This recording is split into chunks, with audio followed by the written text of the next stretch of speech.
Saudara sekalian yang kekasih, kita sudah memasuki puasa hari ke-8. Puji Tuhan, saudaraku. Ya, ada peningkatan ya yang kita rasakan, pasti ada bagi yang sungguh-sungguh. Ya, dalam berdoa, takut kita akan Allah, penghargaan penghormatan kita akan Allah itu meningkat. Memang tidak bisa drastis, instan mendadak, tinggi saudara. Tapi tahap demi tahap. Tetapi increase ya. Ya, bertahap. Dan kita merasakan itu. Betapa indahnya hal ini. Nanti kalau sudah tidak puasa, kita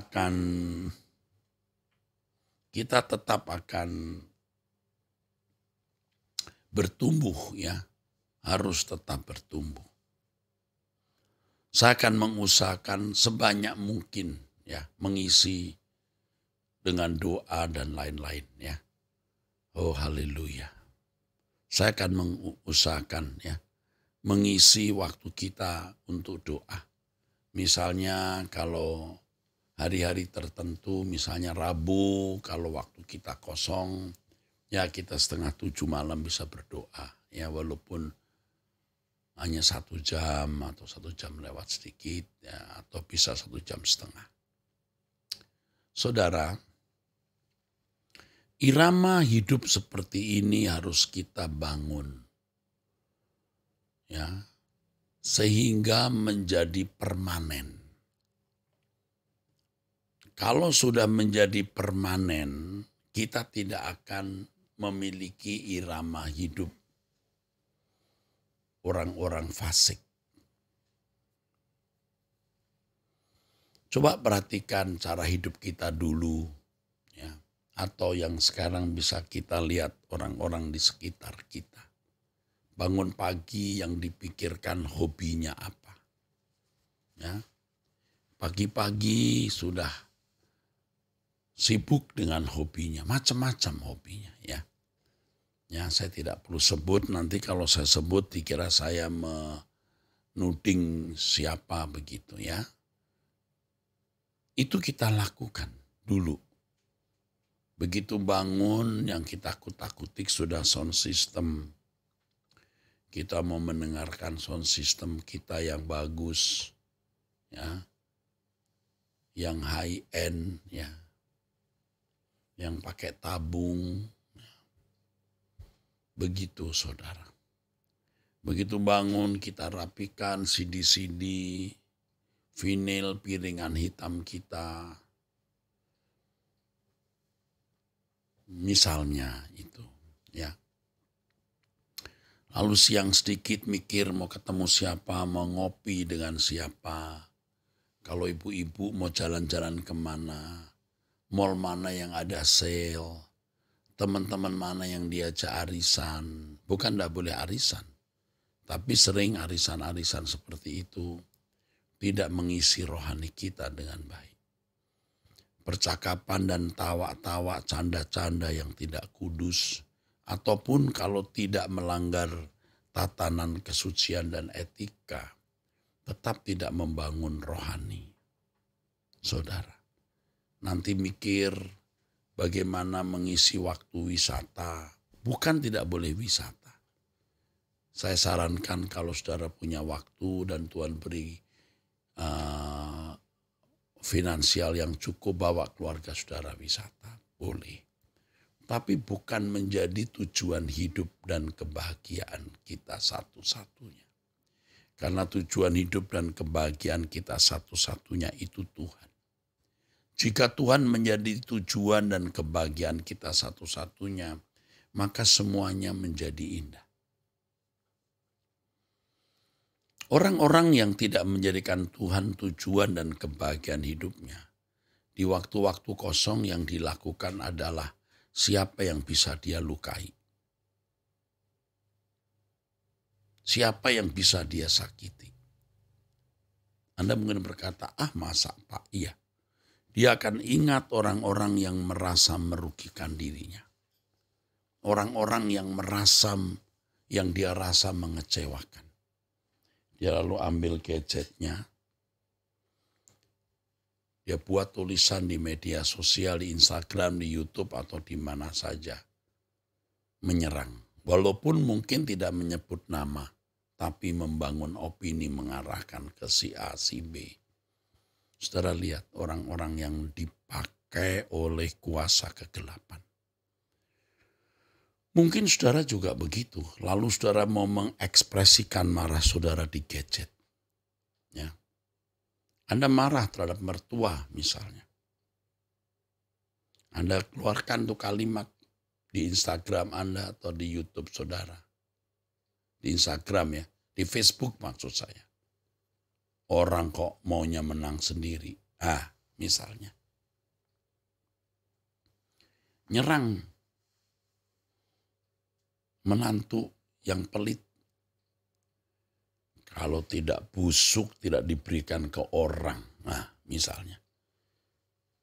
Ini otak-otak jahat yang memang tidak dianggap biadab atau sangat biadab. Tapi itu jahat. Dan hari-hari hidup yang diisi dengan hal demikian itu membuat irama tetap sampai dia tidak bisa hidup menyenangkan Tuhan. Dan itu mengerikan, saudara. Semua kita berpotensi berkeadaan seperti itu. Semua kita.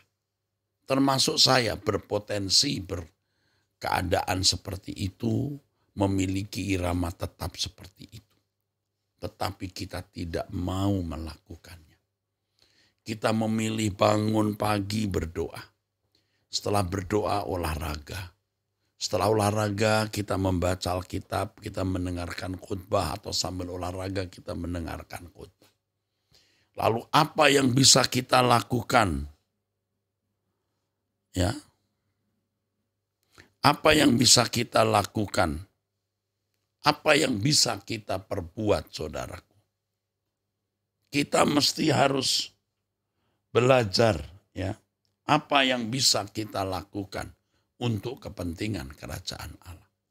Kita pikirkan bagaimana mengembangkan usaha, tentu usaha-usaha yang tidak melanggar tatanan, ya saudaraku.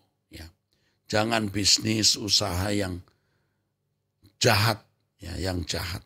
Keuntungan besar, tapi akan merugikan, menyakiti, menyengsarakan, melukai, ya, merugikan orang lain. Jangan. Menyengsarakan orang lain, jangan, saudara. Ya, usaha yang baik, usaha yang benar. Nah, inilah yang dikatakan oleh firman Tuhan, hiduplah sebagai anak-anak yang taat dan jangan turuti hawa nafsumu pada waktu kebodohanmu. Ya. Hiduplah sebagai anak-anak yang taat dan jangan turuti hawa nafsu yang menguasai kamu pada waktu kebodohanmu. 1 Petrus 1, ya saudaraku, ayat yang ke-14. Jangan iseng-iseng lempar sesuatu di gadget mau menyerang orang, menyakiti orang, apalagi memfitnah. Dipakai setan kita. Semua kita punya kecenderungan begitu. Lebih gawat saya, saudara. Saya punya mimbar. Mimbar bisa saya pakai untuk nyerang orang, saudara. Mimbar bisa saya pakai untuk curcol. Apa itu curcol? Curhat colongan itu, nyolong. Jadi curhat. Nggak boleh. Mimbar harus kita pakai untuk menyampaikan firman. Makin hari harus bersih dari curcol, bersih dari menyerang orang. Makin hari harus makin murni kebenaran firman. Pada waktu kebodohanmu itu, pada waktu kita diam, iseng-iseng, ya. Mau dimanapun kita berada, setan itu ada. Di rumah, di jalan, di luar negeri, dalam negeri, waktu wisata, waktu lagi kerja, dimanapun kita bisa melakukan kesalahan. Kita harus berjuang terus untuk memenuhi yang dikatakan 1 Petrus 1 ayat 16, kuduslah kamu sebab aku kudus. Ya. Kalau di dalam ayat 14 yang tadi sudah saya bacakan, hiduplah sebagai anak-anak yang taat dan jangan turuti hawa nafsu yang menguasai kamu pada waktu kebodohanmu.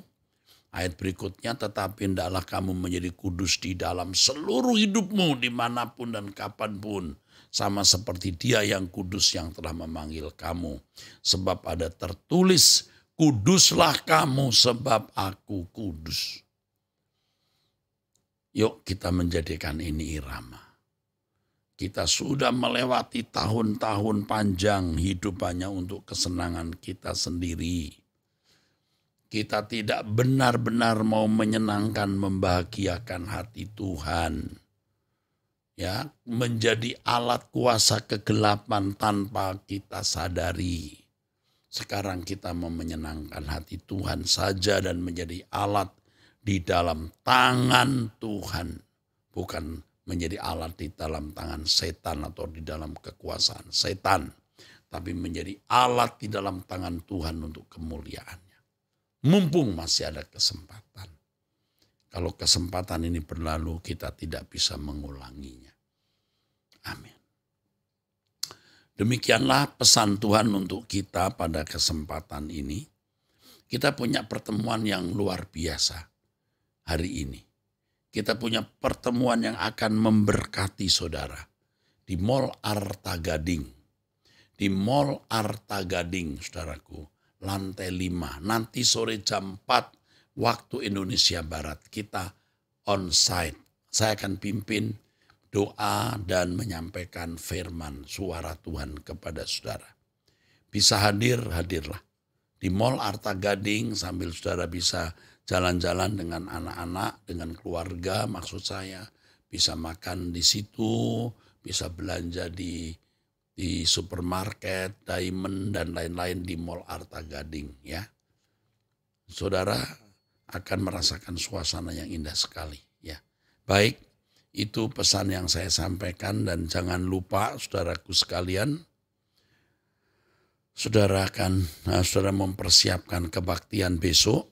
Besok saya jam 8 pagi ada di GSKI Gajah Mada.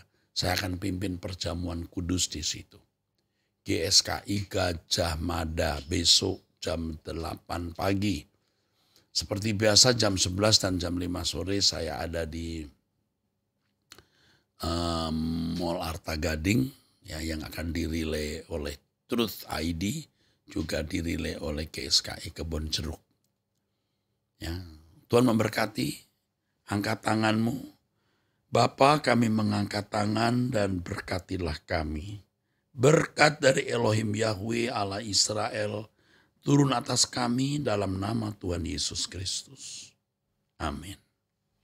Sampai jumpa nanti sore jam 4 di Mall Arta Gading, jam 4 waktu Indonesia Barat.